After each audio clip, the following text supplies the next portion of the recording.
This video is sponsored by Ironweld, a holistic miniature gaming event held in Massachusetts on the last weekend in May. More about them later on in the video. What's up, folks? Welcome back to TacticalTortoise. My name is Trevi, and today we are doing another faction tier list. Today, on the day of recording, a new data slate for Warhammer 40,000 has been released, and so we get an opportunity to talk again about the competitive balance of the game. As always, we'll be ranking these on a tier maker tier list, and just like in previous ranks, what I'll be doing is actually taking the existing stats that we have from the previous update and manipulating them slightly based on how I feel the factions have been upgraded or downgraded depending on their buffs or nerfs in the data slate. Now, obviously, basically doing this sight unseen, so I wholeheartedly reserve the right to be totally incorrect about this. And as always with any of these tier lists, even if I rate a faction relatively low, I don't think that we're in a position in Warhammer 40,000 right now where that faction is competitively unviable. Literally every faction in the game right now has the teeth to win an event, even a 5-round event like a GT, and being at the bottom just means that it's a little bit more impressive when you do so. I think we're in a really good spot in 40k right now where all of these factions are relatively close to one another. It's just slightly easier to do it with the top echelon of the game, but the bottom armies can still compete just fine. Now we're going to be talking about the most recent data slate update to Warhammer 40,000, and I did do a live stream upon release talking about the changes that happened in that update. I'll throw a link on the screen right now so you can go check it out, and down in the video description if you want to hear my summary of the changes. Today I'm going to be covering all of the factions independently. I am breaking Ynnari off from Asuryani. Ynnari lists tend to bring a lot of bespoke units as well as units from other Eldari sub-factions. I'm also bringing all of the non-Codex compliant Space Marine chapters apart from Space Marines proper. All of the ones that have their own printed supplement and use a lot of independent units are going to be looked at separately. As a bit of a note right now, I am not on camera right now because I'm having some camera difficulties, but I will do this little voiceover for you. And I do have some construction going on my building right now, so if there's a little bit of background noise, please forgive me. As always, if you enjoy my Warhammer 40k content and my competitive 40k coverage, please drop a like on the video, subscribe on the channel, all the YouTube things, and let's dive right in after a word from our sponsor, Ironweld. Let me get my crystal ball and call me a psychic, because I'm about to make a bold prediction here. Which is that if you're watching this video about Warhammer tournaments, you probably enjoy miniature gaming tournaments yourself. And if you're looking for one to go to in the next couple months, oh boy, have I got news for you. Because this video is sponsored by Ironweld, a new event run by the folks over at Wicked Dicey. Ironweld is going to be a cross-denominational miniature gaming extravaganza run on the weekend of May 27th and 28th. It'll have events and seminars for games of all types, including Star Wars Legion, MCP, Conquest, Battletech, Malifaux, and many more. But of course, the headliners are GT level events for both Warhammer 40k and Age of Sigmar. The Wicked Dicey crew put on Everwinter this past December, an event for which I streamed most of the 40k GT, so I can say with experience that the crew puts on some incredible shows, and Ironweld promises to be even bigger and better. This convention is even being held near my neck of the woods in Wakefield, Massachusetts. There's awesome access, good parking for folks who are driving in, and a lot of awesome local activities. So clear out the weekend of May 27th and 28th and check out wickeddicey.com/Ironweld to get your ticket today. So starting down at the bottom of the tier list with the D tier factions, we have Heretic Astartes. Now, Heretic Astartes is a little bit of a roller coaster ride right now because some sub-factions of the army can do relatively well. Black Legion has been putting up good results as well as Emperor's Children, but overall, they are still struggling. And without getting any buffs in the latest data slate, I think they're going to continue to do so. While I don't think Death Guard are particularly awful, they are extremely matchup dependent. If you are focused on doing melee damage to them and charging into the center of the table, Death Guard can sometimes hard counter you, with effects like the Foul Blight Spawn preventing you from getting your charge bonuses, and just destroying you with objective secured units of Terminators dominating the middle. They have solid shooting as well, which certainly helps, but on the flip side, they're a little bit inefficient for what you get. Blood Angels is the next one. They've been struggling since their win at LVO, although they do have teeth in some terrain formats, especially player-placed terrain, just because of how it interacts with their threat ranges. Blood Angels didn't get a huge update in this new data slate, and they were already not really benefiting from a lot of the Space Marine changes in the last data slate.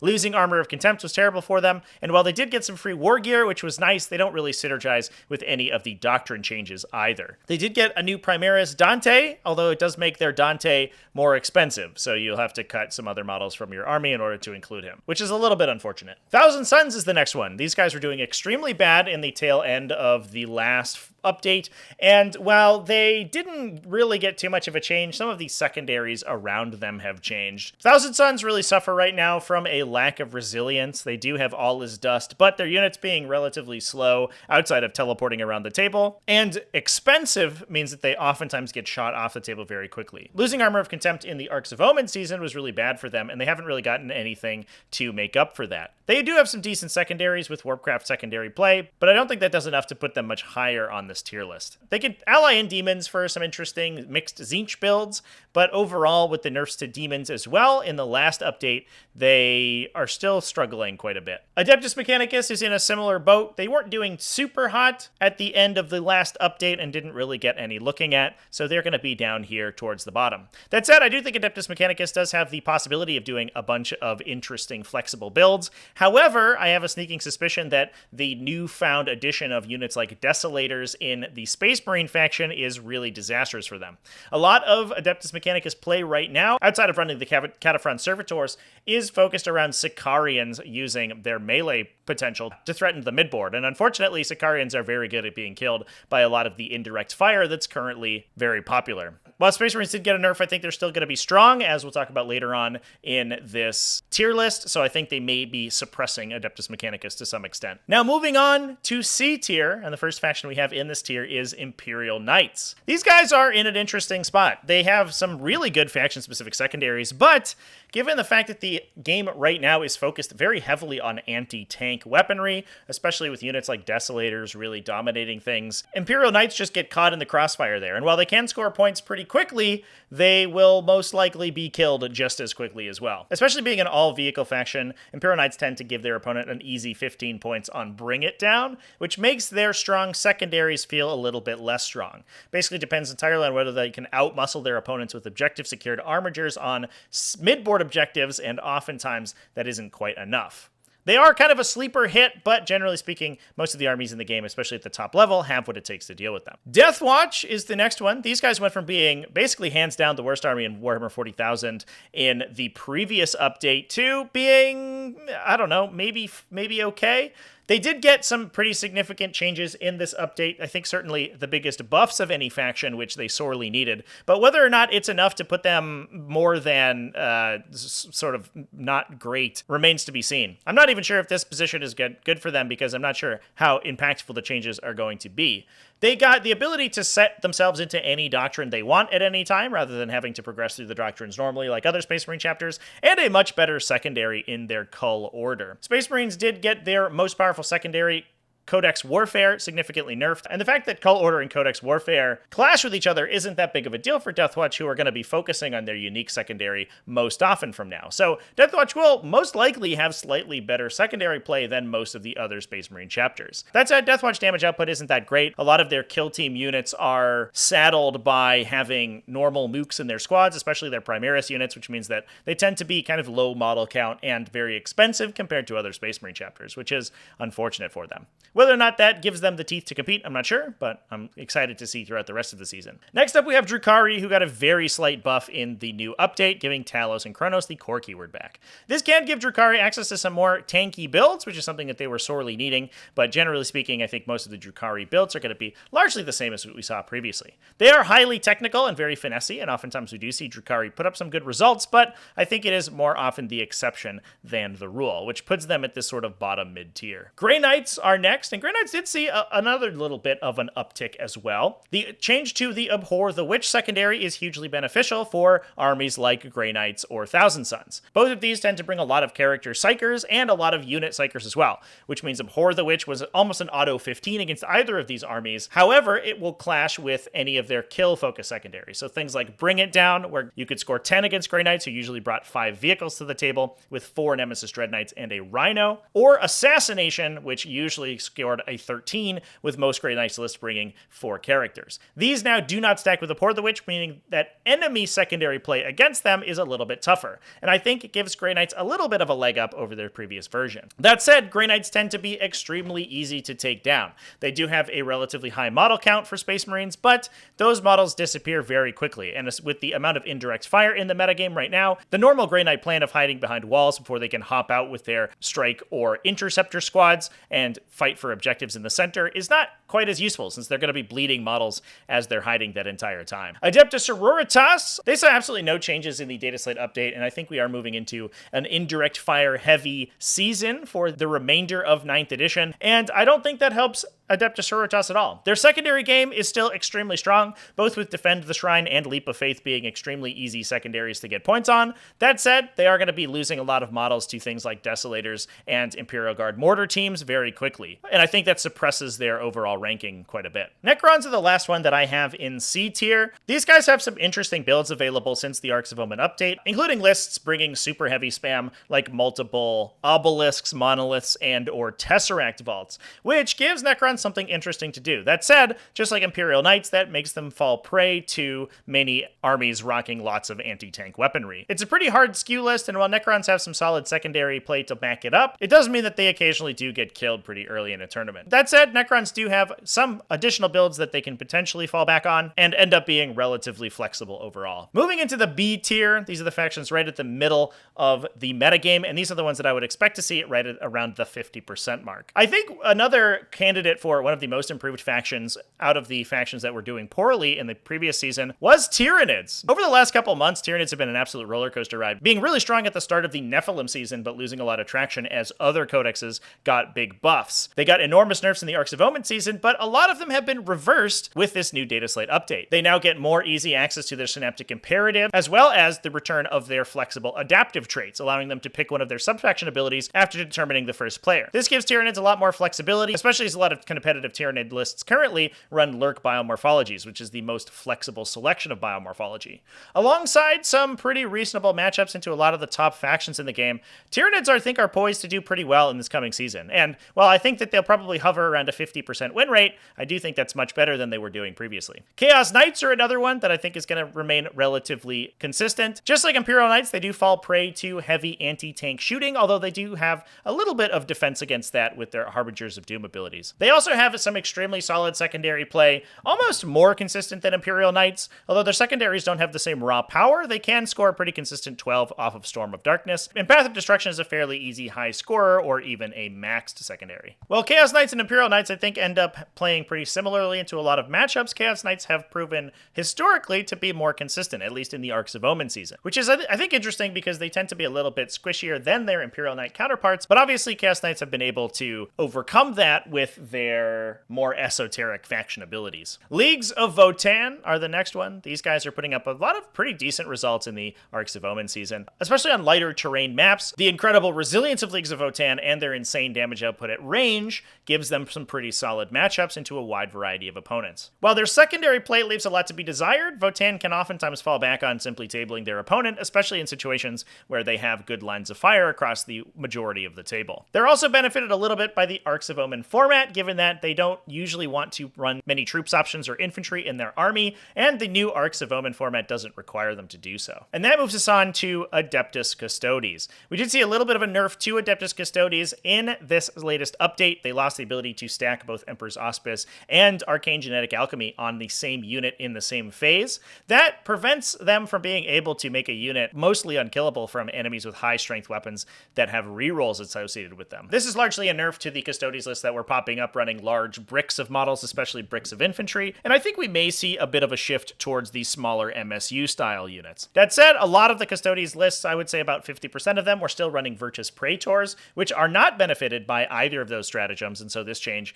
has very little effect on that style of army. And this allows Adeptus Custodes to fall back on one of their many other builds. Adeptus Custodes have proven to be extremely flexible and pretty consistent moving on throughout the season. They've been doing pretty well, but not too well. They do have some bad matchups, but generally speaking can play out of a lot of things. And I expect to see them do similarly throughout the remainder of the season. Moving on, we have Orcs next. These guys tend to be pretty matchup and or go first dependent, which keeps them around this mid-tier pretty consistently. While they are one of the higher scoring armies in the game with some incredible secondaries if they're able to pull them off, sometimes orcs just get screened out or outfought in the fight phase, and they don't have much other game plan to fall back on.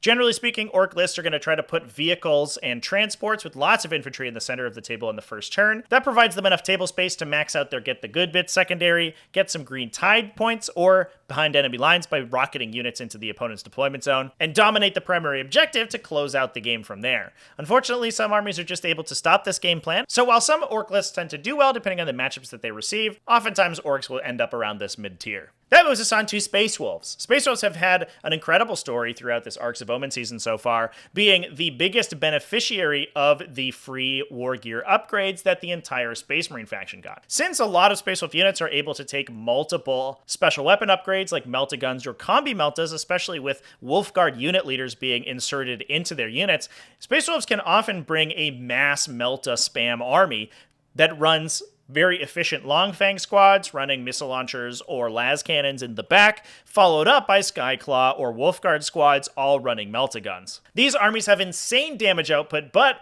are also relatively squishy, and the ability to shoot them before they're able to commit is a huge downside for Space Wolves. They also tend to be relatively dicey, since Space Wolves don't have mass access to rerolls, and since they run a lot and since they're focused on jump pack infantry with short ranges, they oftentimes aren't in the aura ranges of their characters. This can mean that Space Wolves occasionally blow out their opponent with enormous Melta hits on their heavily armored vehicles or heavy infantry, but equally just fail to do anything and end up giving away 100-point Skyclaw squads for basically no gain. Space Wolves also didn't lose as much scoring potential with the change to Codex Warfare. Since most Space Wolf lists didn't focus on the Devastator Doctrine and instead wanted to push to Assault Doctrine to benefit from their Super Doctrine anyway, a lot of these Space Wolf armies are going to play relatively similar now as they did in the past. The question is whether or not they will still be able to compete in raw damage output with other armies in the Space Marine Super faction like Iron Hands. I'm not entirely sure that they will, but I'm excited to see it. I think that Space Wolves are certainly one of the most technical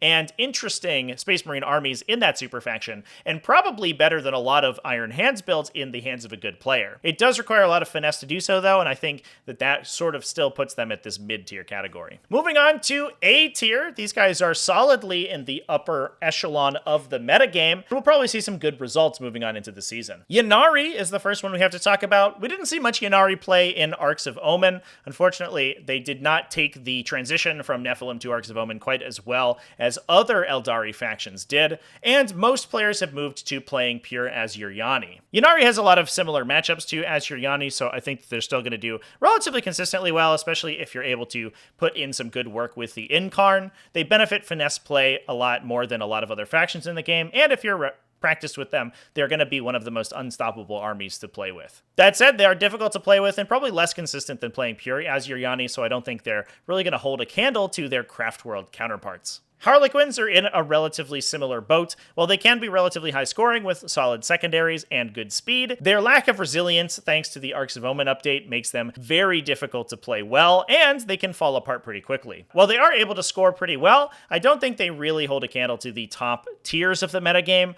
and so they're going to hover around this upper mid-tier level pretty consistently. That moves us on to Tau Empire, and I am pretty interested to see where Tau Empire ends up falling as we discover more about this meta, because I think that Tau Empire were already a relatively solid faction, around the mid-tier of the game, with poor secondary scoring but some insane damage output and high consistency. We saw good Tau Empire players able to put in consecutive 5-0s at big GT plus level events, and while a lot of them have moved on to stronger factions, Tau Empire itself, it hasn't really lost too much steam.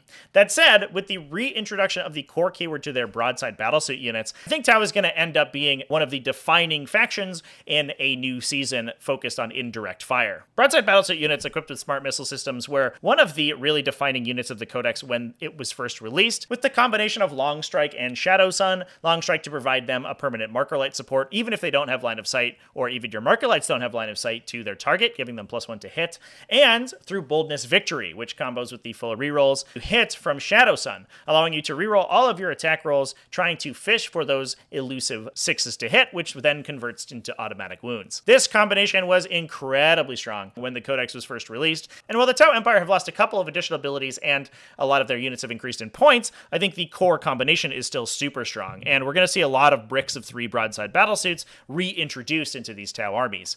That gives them the ability to reach out and touch their opponent even if they are trying to play cagey and hide out of line of sight, and I think that's just going to increase the consistency of Tau game plans, especially at preventing their opponents from hiding light infantry that can move up and score and disrupt scoring themselves from the devastating Tau firepower. Tau lists are going to be less focused on direct fire shooting and more focused on indirect fire shooting, and I think that change is going to cement Tau as a pretty solid faction moving on into the new season. Black Templars are the next one. These guys have been a little bit of an interesting one throughout the Arcs of Omen season. While they've never been at the top edge of the metagame, their consistency of scoring and just plethora of strong abilities, alongside their synergies with good core Space Marine units, has always kept them as a relatively consistent top placer. Black Templars never really focused on the Codex Warfare secondary, preferring to play a lot more melee-oriented builds, and while I do think that the build focused on impulsors and vehicles running multi-meltas is going to be a little bit less strong, I do think that Black Templars' ability to score on primary will probably counteract that.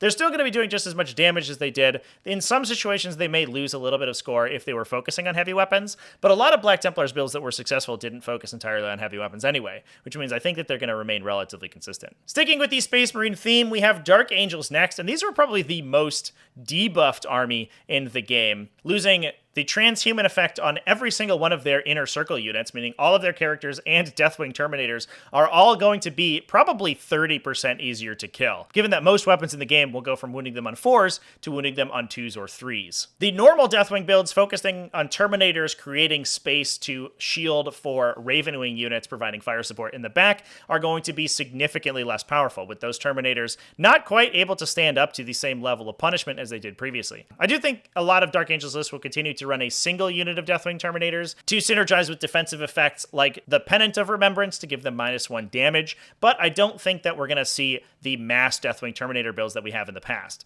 That said, Ravenwing builds are still going to be extremely powerful, and while they lost their best secondary in Codex Warfare, they're still going to be able to put out the same level of damage that they did previously. I think that moves Dark Angels from being basically the undisputed top faction in the game, or at least somewhere around the top faction in the game, to being somewhere in the very much above average A tier, even low S tier, but I don't think that that puts them at the very top echelon anymore. They lost a lot of resilience and they lost a lot of scoring potential, and those are two of the ways that Dark Angels interacted with the game. We're going to see a huge shift for Dark Angels lists towards Ravenwing armies, which are going to be able to alpha strike their opponent into oblivion, but probably score less consistently than they did in the past. Moving on to the end of A tier, we will continue with the Space Marine theme. These are going to be the Codex compliant Space Marine chapters, most notably Iron Hands. The other Space Marine chapters don't tend to perform nearly as well, but Iron Hands is consistently relatively strong.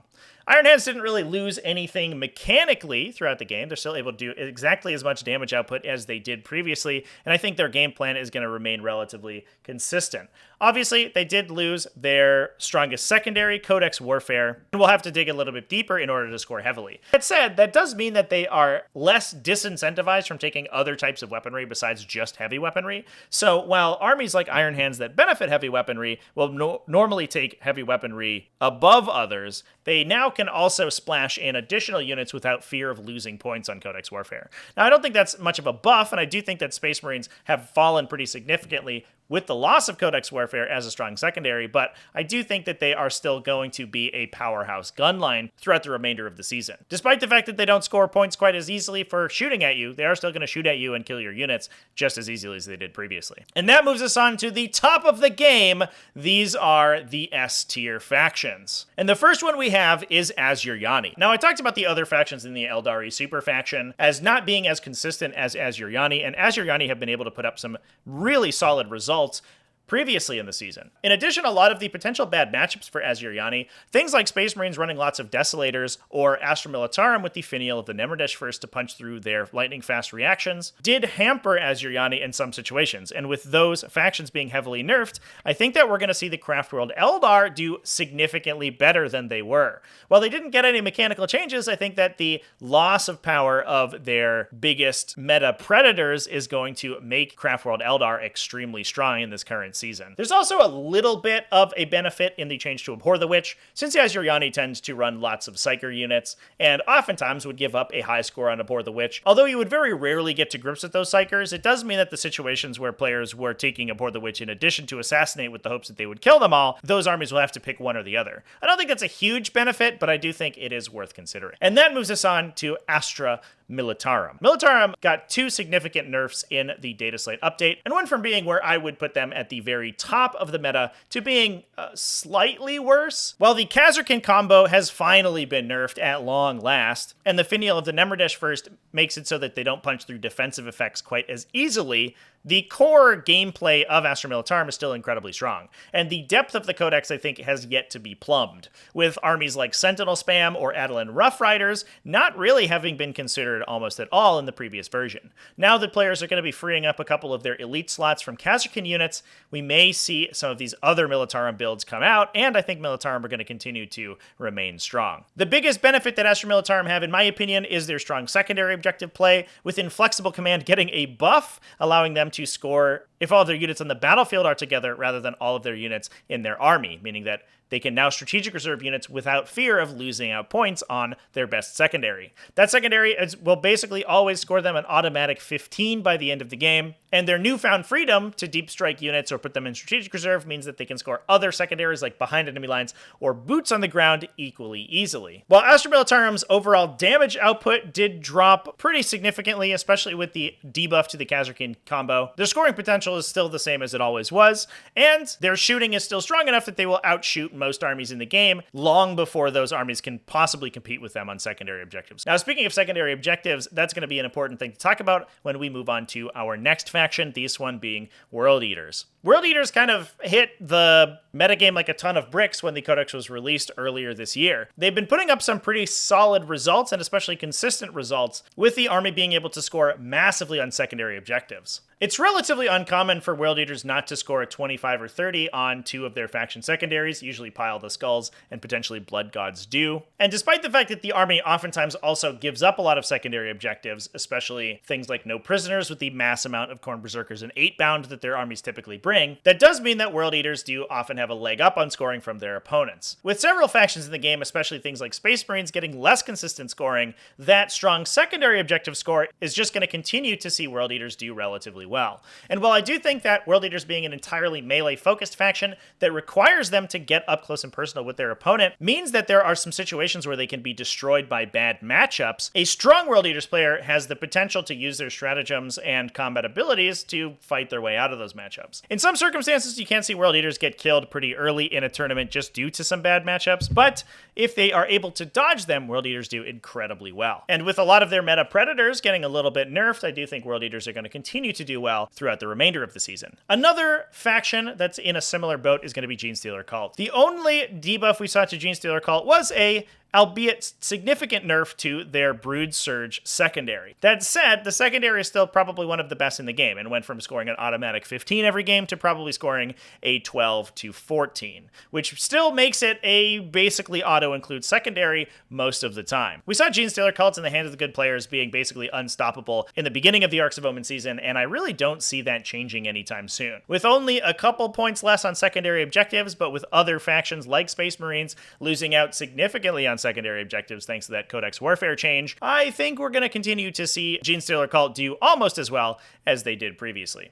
And that moves us on to the top faction in Warhammer 40k. One of the most consistently top-scoring factions that I think we've seen in a really long time, this is Chaos Demons. Chaos Demons were only improved in this latest update. The Abhor the Witch change is beneficial to Chaos Demons since they will oftentimes take a lot of Psykers, given that a lot of their greater demon options are Psykers, and also characters, meaning that the fact that Abhor the Witch and Assassination now conflict in the secondary objective selection means that armies that are abhorring the Witch can't score score quite as easily on demons. Beyond that, demons also give up less secondaries to factions like Space Marines, who did get a debuff, and their secondaries have not been changed at all. Secondaries like Reality Rebels gives demons an incredibly consistent score and their ability to move very quickly and jump around the table with Demonic Manifestation or Shrouded Step means that they're incredibly maneuverable to score secondaries like behind enemy lines. Demons were also uniquely affected by relics like the Finial of the Nemerdish First, and that being nerfed also makes their Astra Militarum matchup significantly better. I'm not going to say it's incredibly good for demons since they don't love being shot at by enormous plasma executioner cannons all game,